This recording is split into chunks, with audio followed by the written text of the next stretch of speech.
They ignored me for a month straight. My wife and daughter treated me like I was invisible, laughing behind my back in their secret group chat. So I vanished at 4:47 a.m. without a word. 3 years later, she invited me to the wedding. When I walked through those doors, she saw who I'd become. My name is David Marsh. I'm 52 years old, and I spent most of my adult life designing failsafes for aircraft, redundancies, backup systems, the kind of engineering that keeps planes in the air when everything else wants to bring them down. Ironic, isn't it? I could build emergency protocols for Boeing jets, but I never saw the warning lights flashing in my own marriage until I was already in a nosedive. Looking back, maybe I should have noticed sooner.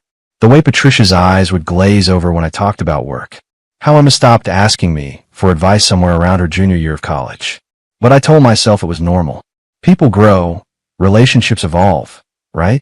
I was the provider, the problem solver, the guy who made sure the mortgage got paid and the cars got serviced. I thought that mattered.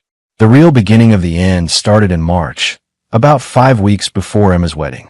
I came home from a consultation trip to Seattle, tired, but excited because I'd closed a major contract with Alaska Airlines. 6 figures for a year-long safety audit project. I walked through the door expecting maybe a "How was your trip?" or "That's great, honey." Instead, Patricia was on the couch with her laptop, and Emma was at the dining table with fabric swatches spread out like a textile explosion. I set my bag down. "Hey, I'm home." Nothing. Not even a glance. I tried again, louder this time. The Seattle deal went through. We're looking at a really good year. Patricia made a humming sound that could have meant anything or nothing.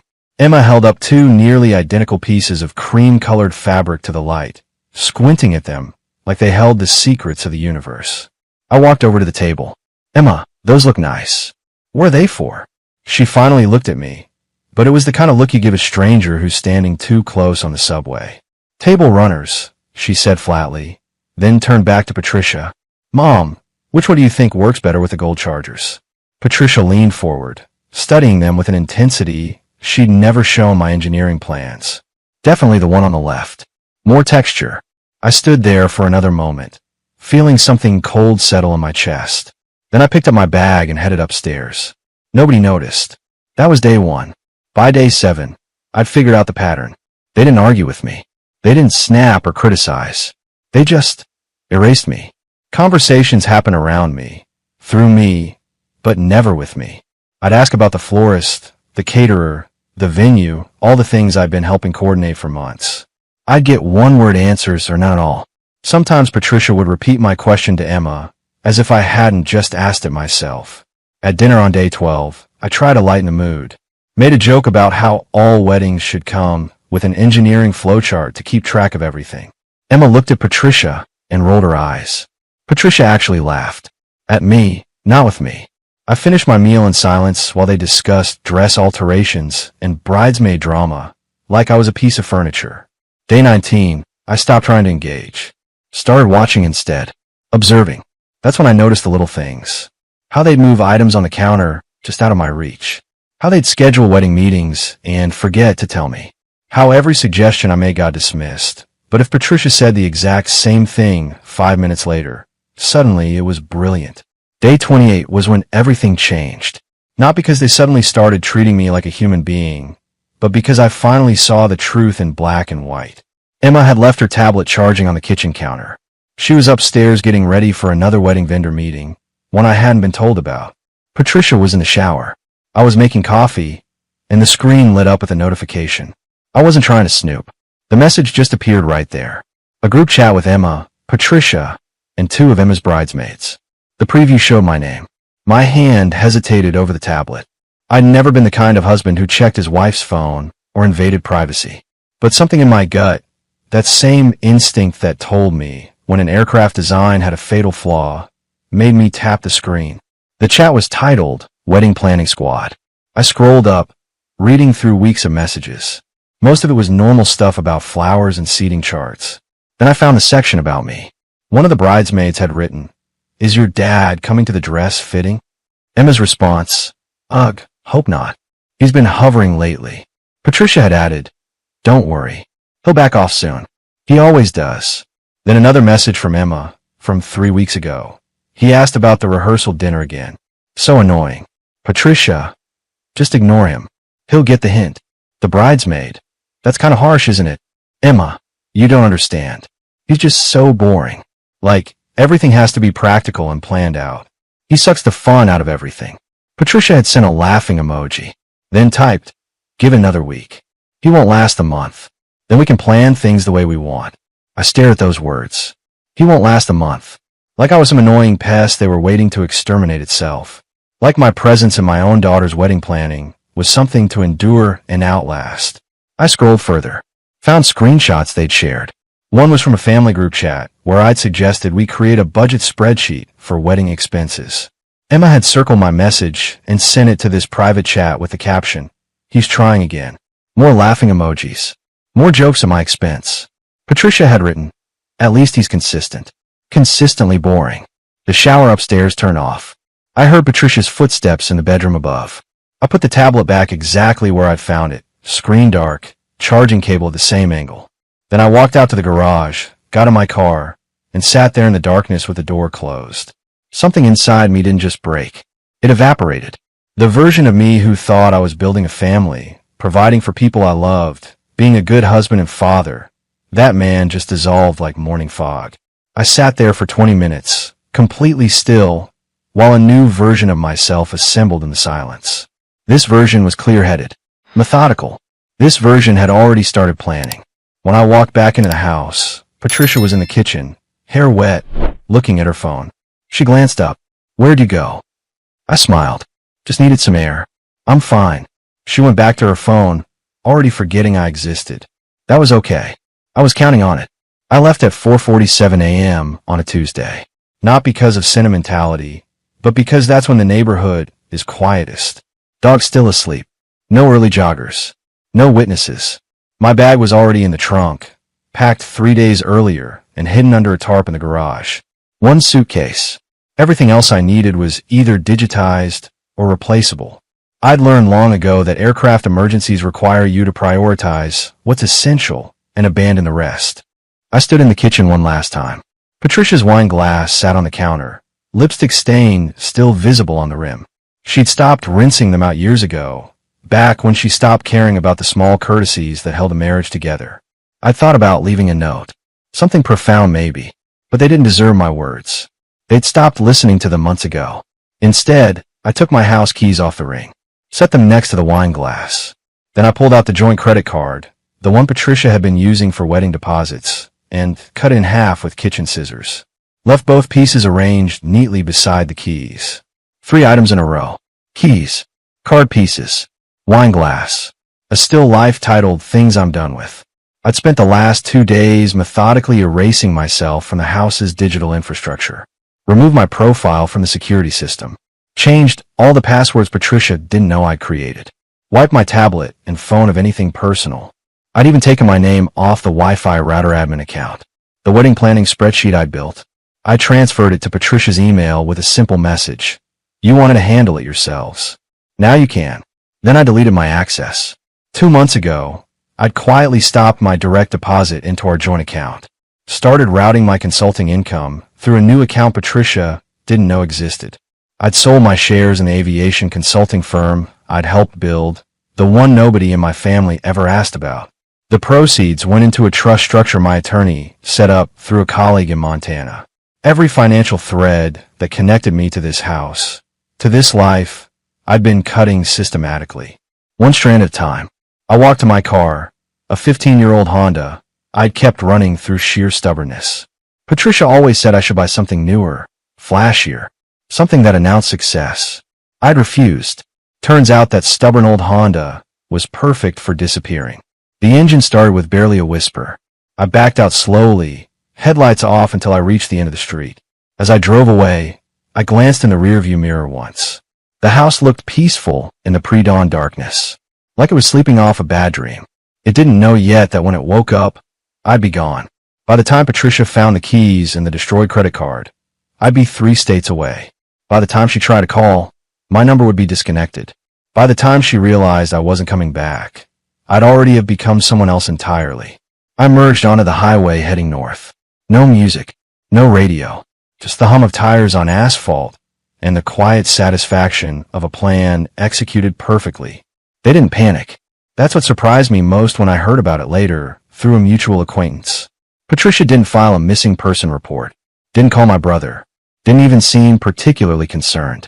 She hosted her weekly wine night 3 days after I left. Her friend Carol, the one with the loose lips and the tighter moral standards, later told someone who eventually told me. Patricia acted like nothing had changed. When someone asked where I was, she'd sigh dramatically and said, "Thomas is going through something. Men his age do this. He'll be back when he's ready." Going through something. Like I was having a midlife crisis instead of executing a carefully planned extraction. Emma posted on social media the following week a photo of her and Patricia at a bridal salon, both smiling wide. The caption read, "Just us girls getting things done. Sometimes that's all you need." Dozens of comments. Lots of heart emojis. Nobody asked about me. The official story, as it spread through their social circle, was that I needed space and couldn't handle the wedding stress. Patricia told her Pilates instructor I'd always been emotionally unavailable. She told the neighbor I'd been acting strange for months. Each version painted me as fragile, unstable, quietly falling apart. The narrative was brilliant, really. By positioning me as the one having a breakdown, she maintained sympathy while avoiding accountability. She was the strong one, the abandoned wife holding it together for her daughter's sake. I was the middle-aged man who couldn't cope. What Patricia didn't know was that I'd anticipated this. I'd left just enough ambiguity that she couldn't claim abandonment in any legal sense, but not enough information for her to track me. I disappeared in the gray zone between leaving and being gone. The first week, she tried to access her joint accounts. Found them nearly empty. I'd withdrawn my contributions legally, leaving exactly half for her. Her half. The second week, she tried to log into the airline consulting firm's partner portal. Access denied. I transferred my shares to Connor, my son from my first marriage, through a private sale nobody knew about. The firm's managing partner, an old friend, had processed it quietly. By week 3, Patricia was calling my old colleagues. Had anyone heard from me? Was I okay? Did I mention where I was going? Every answer was the same. No. She hired a private investigator on week 4. I know because he found one of my decoy trails, a hotel booking in Colorado under my name. By the time he got there, the reservation was canceled, and I'd never actually been within 500 miles of Denver. Meanwhile, Emma's wedding planning continued without me.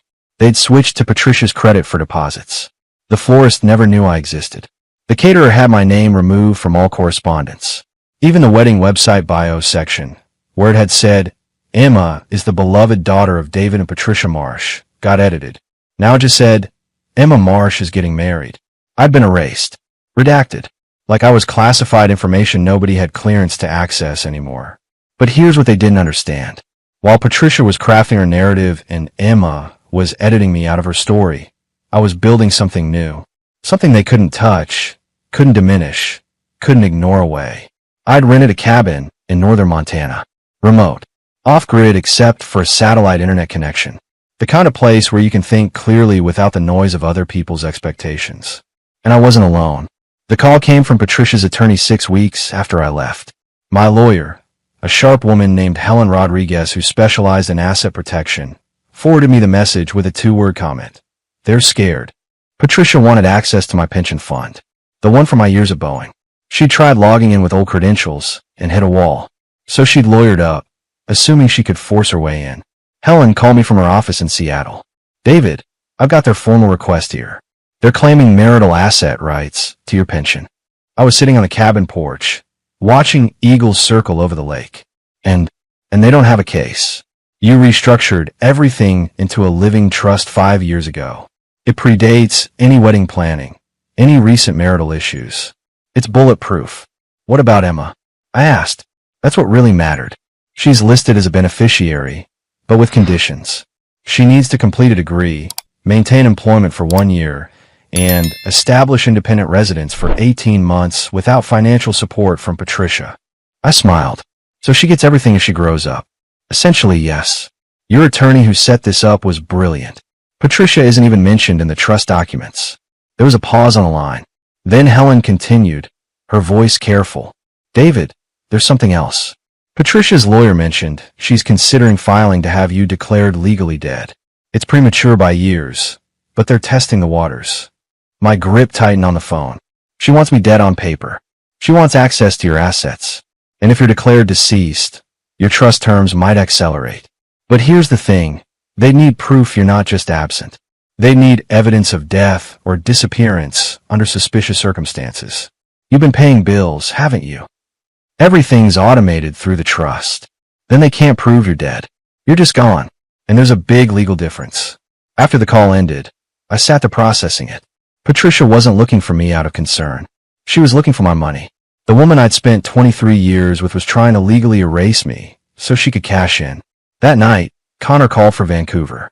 My son, the one Patricia never knew existed, the one I'd kept separate from that life because I'd learned the hard way that some people don't deserve access to everything you are.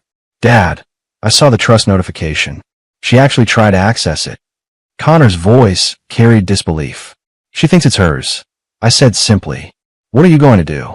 I watched the sun set over the mountains, painting the sky in shades of orange and red. Nothing. Let her exhaust herself. The walls are already built. She just doesn't know she can't climb them. 3 months after I disappeared, Patricia was still selling the narrative. I was the man who'd abandoned his family, the father who couldn't handle the pressure, the husband who'd lost his mind under wedding stress. Then a photograph changed everything. Laura's cousin, a yoga instructor who traveled to wellness retreats like some people collect stamps, posted a carousel on Instagram from a leadership conference in Oregon. Scenic mountain shots, green smoothies, the usual content. But slide 4 showed a conference room full of people sitting in meditation poses, all facing a speaker at the front. The speaker was me. I was mid-gesture, wearing a black quarter zip and gray slacks, no notes in hand. The photo caught me in profile, looking focused and calm. The caption read, "Incredible keynote by DM on finding strength in silence." This man gets it. Laura had warned me about her cousin's social media habits, but I'd underestimated how fast things spread. Within 12 hours, someone Patricia knew had seen it and sent it to her. Patricia nearly dropped her phone, according to Emma's friend who was there when it happened. They were having brunch, planning bridesmaid duties, when Patricia's face went white. "That's him," Patricia whispered. Emma grabbed the phone, zoomed in, stared. 3 months of telling people I was having a breakdown, that I was fragile, that I couldn't cope. And there I was, looking healthier and more composed than I'd looked in years. I wasn't in hiding. I was speaking at conferences, leading workshops, building something new. Laura called me that evening. She was laughing. "David, you're internet famous. My cousin's post has 5,000 likes. People are asking who you are." "That wasn't a plan," I said, but I was smiling too. "Maybe it's better this way. Let them see you didn't fall apart. You evolved." She was right. The narrative Patricia had carefully constructed, the story of the broken man who abandoned his family, it collapsed in a single photograph. Because the man in that image didn't look broken. He looked free. Emma didn't call, didn't text. But 2 weeks later, an envelope arrived at the P.O. box I'd set up. Cream-colored, expensive paper. Inside was a wedding invitation addressed in Emma's handwriting.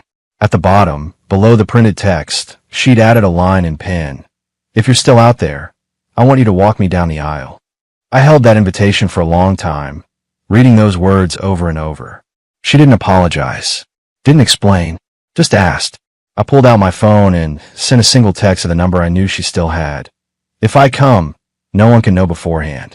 Her reply came 3 minutes later. "Deal." The morning of Emma's wedding arrived with overcast skies, the kind that make everything feel heavier than it is. I'd driven through the night from Montana, arriving at the venue 3 hours early. The black sedan I'd rented sat in the service lot behind the building, invisible to the arriving guests. Connor had flown in from Vancouver the night before.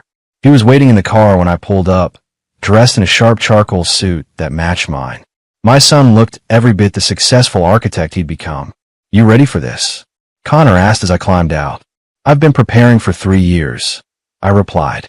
"Time to see if the preparation pays off." We walked the perimeter of the venue, staying out of sight. I could see guests starting to arrive. Patricia's sister, Emma's college friends, people I'd known for years who had accepted Patricia's version of events without question. Connor checked his watch. "The ceremony starts in 40 minutes. When do you make your entrance? When Emma texts me. Not before. My phone buzzed. Emma's message was simple. Bridal suite. Side entrance. Now. I turned to Connor. Stay here. If things go sideways, you're my extraction. He nodded, the kind of understanding that doesn't need words. Military families understand operational security. We learned it from different sources, but the principle was the same. I made my way through the side entrance, past catering staff too busy to notice me. The bridal suite was down a corridor away from the main hall. I knocked twice. Emma opened the door herself. She was already in her dress, veil lifted, makeup perfect, but her eyes were red-rimmed. Dad, she whispered, and for the first time in years, I heard my daughter's real voice. Not the dismissive tone, not the eye-rolling exasperation. Just Emma. You look beautiful, I said simply. She pulled me inside and closed the door. We were alone. Mom doesn't know you're here. I didn't tell anyone except Ryan. Ryan knows. He's your hire at Aero Consult Northwest, Dad.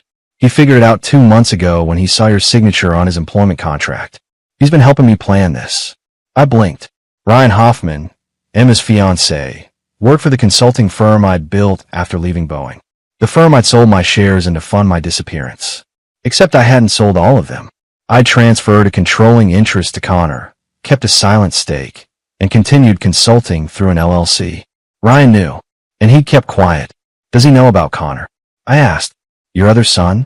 Yes. He helped Connor coordinate your arrival time. The web of connections suddenly made sense. Ryan wasn't just some random guy Emma had met. He was someone who'd been vetted, tested, proven trustworthy. Someone who'd earned his position through competence, not connections. Emma, I need to tell you something, I said, about your trust fund. I know about the conditions, she interrupted. Ryan explained them. Degree, job, independent living. I'm enrolled full-time now, graduating in December, and Ryan's firm offered me a position in project management starting in January. And the living situation? We're moving to Seattle after the honeymoon. No financial help from Mom. I studied my daughter's face. She'd grown up, not just in age, but in understanding. What changed? That photo of you, she said quietly. The one from the conference. I saw you looking healthy and confident and free. And I realized you weren't the one who was broken. We were. Mom and I. We pushed you out and then blamed you for leaving. Emma. No, let me finish. I saw that photo and I asked myself, when was the last time I looked that happy? And I couldn't remember. Because I've been living Mom's life, not mine. Making her choices. Following her rules. And look where it got me. 27 years old. No degree. No job. No independence. She took a breath, steadying herself. I don't expect you to forgive me. I don't even expect you to stay after the ceremony. But I needed you to know that I see it now. I see what we did to you. I put my hand on her shoulder. I'm here because you asked me to be. That's enough. Will you walk me down the aisle? That's why I came. She hugged me then, carefully, trying not to wrinkle her dress. When she pulled back, she was crying. Mom's going to lose her mind, she said with a shaky laugh. Let her. The music started. That traditional wedding march that's been playing at ceremonies for generations. Through the small window in the bridal suite, I could see the guests standing, turning toward the doors. Emma took my arm. Her hand was shaking slightly. Ready? I asked. No, she admitted. But let's do it anyway. The doors opened. Every head in that room turned to look. And the collective gasp was audible. They'd expected Patricia. They'd expected the mother-daughter unity narrative that had been sold for months. Instead, they got me. The ghost. The absent father. The man who'd supposedly abandoned his family. But I didn't look like a man in hiding. I looked like exactly what I was. Someone who'd rebuilt himself. Emma and I took the first step together. Her grip on my arm tightened. I kept my pace steady, my eyes forward. Not looking at Patricia, who stood frozen near the front, her face cycling through shock, anger, and something that might have been fear. Not looking at the guests, whose whispers created a low buzz through the room. Not looking at anyone except my daughter, who needed me to be strong enough to carry her through this moment.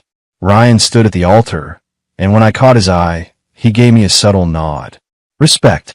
Recognition. The kind of acknowledgement one professional gives another. We reached the front. Emma turned to me, kissed my cheek, whispered, "Thank you." I placed her hand in Ryan's, stepped back, and took a seat on the far side of the room. Not in the front row, where fathers traditionally sit. That would have been Patricia's row. Instead, I sat near the middle, next to Connor, who'd slipped in through a side door during the processional. Patricia stared at us, at me, then at Connor, then back at me.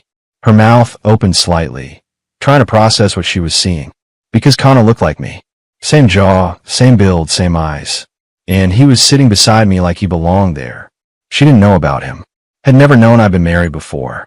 Had never asked about my past, because she'd been too focused on controlling my present. Now she was seeing proof that I had an entire life she'd never accessed. A son she'd never met. A family structure that existed completely outside her knowledge. The officiant began speaking, but I barely heard him. I was watching Patricia try to maintain composure while her world rearranged itself. Watching her realize that every story she'd told, every narrative she'd constructed, was built on incomplete information. Connor leaned close and whispered, "She looks like she's seeing a ghost." "Two ghosts," I corrected. The ceremony continued. Vows were exchanged. Rings were placed. Emma and Ryan were pronounced husband and wife. Through it all, Patricia stood rigid, her carefully constructed facade splintering with each passing moment. When the recessional started and the newly married couple walked back down the aisle, Emma caught my eye and smiled. A real smile. The kind I hadn't seen from her in years. Patricia intercepted me before I could leave my seat. "What are you doing here?" she hissed, keeping her voice low enough that nearby guests wouldn't hear. "I was invited," I said simply. "By who?" "By the bride. My daughter." "Your daughter? You abandoned her. You walked away without a word." I looked at her calmly. "I left you, Patricia. There's a difference. Emma chose to invite me back. That was her decision, not yours." She glanced at Connor. "And who is this?" "This is Connor. My son." Her face went pale. "You're what?" "My son. From my first marriage. The one you never asked about." The reception was in full swing when Patricia finally cornered me. I was standing near the garden terrace with Connor, watching Emma and Ryan dance their first dance as a married couple. Patricia approached with her wine glass gripped too tightly, her smile nowhere in evidence. "We need to talk. Now." "There's nothing to discuss," I said calmly. "Nothing? You show up after 3 years with a son I didn't know existed, and you think there's nothing to discuss?" Connor stepped slightly closer.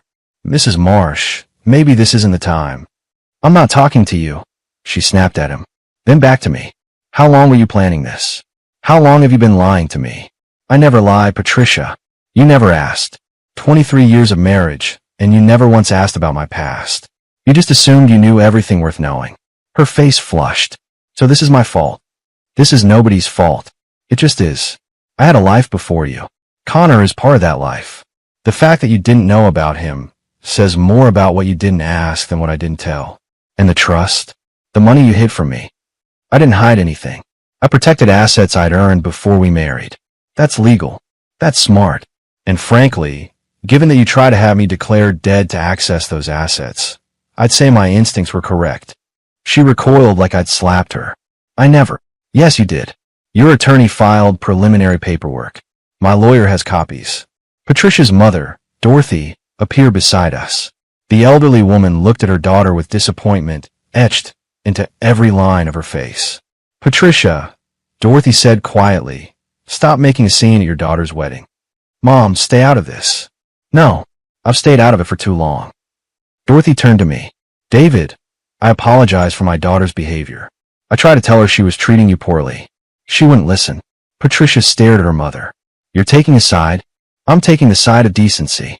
You ignored this man for a month, mocked him behind his back, and when he left, you tried to steal his money. What did you expect him to do? He abandoned us. He left you." Dorothy corrected. "And can you honestly say you gave him a reason to stay?" The silence that followed was heavy. Patricia looked at her mother, at me, at Connor, and seemed to finally understand that she'd lost the narrative. Nobody here believed her version anymore. Emma approached, still in her wedding dress, Ryan beside her. "Mom, can we not do this today? Your father." "My father is here because I asked him to be. And I'm glad he came. I'm glad Connor came. I'm grateful they both showed up when I needed them." Patricia's eyes filled with tears. Real ones this time, not performative. "You're choosing him over me?" "I'm not choosing anyone over anyone," Emma said firmly. I'm just done pretending Dad was the villain in this story. He wasn't. We were. I didn't stay for the whole reception. Once Emma and Ryan had their first dance, once the speeches were done and the cake was cut, Connor and I slipped away. We'd said what needed saying just by being there. Laura was waiting at the hotel, Sophia asleep in the portable crib we'd brought. She looked up when I entered, searching my face for signs of how it went. Emma was beautiful, I said, and she's going to be okay. And Patricia? Patricia is Patricia, but she's not my problem anymore. Laura crossed the room and hugged me, not out of pity, but out of partnership.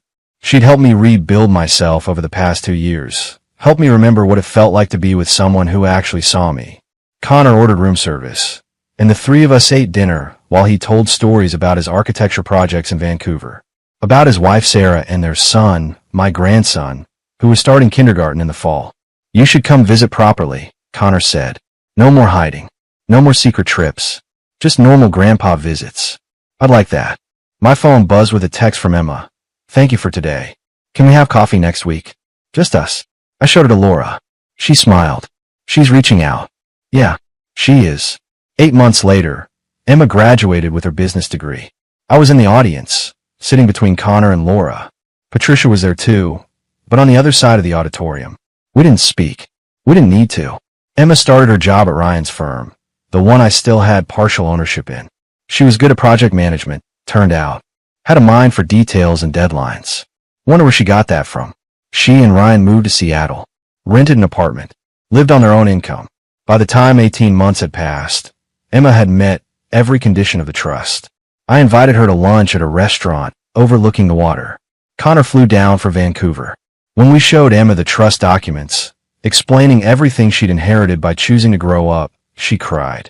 I don't deserve this, she whispered. You earned it, I corrected. You did the work. You became independent. That was the whole point. She looked at Connor. I have a brother. You do. And a sister-in-law, and a nephew who can't wait to meet Aunt Emma. We spent 3 hours at that restaurant, building something new. Not fixing what was broken, that couldn't be fixed, but creating something different. Something honest. Patricia called once, months later. I didn't answer. She left a voicemail asking if we could talk. I deleted it without listening to the whole message. Some doors, once closed, should stay that way. Laura and I got married in a small ceremony in Montana. Just family. Connor and Sarah. Emma and Ryan. Sophia as flower girl. No drama. No games. Just people who want to be there. Emma gave a short toast at the reception. My dad taught me that sometimes you have to walk away from people who don't see your worth. And sometimes, if you're lucky, they figure it out before it's too late. I'm grateful I figured it out in time. She looked at me when she said it. And for the first time in years, I saw my daughter. Not Patricia's puppet. Not a girl pretending to be grown. But a woman who'd chosen to build her own life. That was worth every silent morning I'd endured. Every ignored question. Every moment of feeling invisible. Because I'd stopped being invisible by refusing to stay where I wasn't valued. And in the end, the people who mattered found their way back.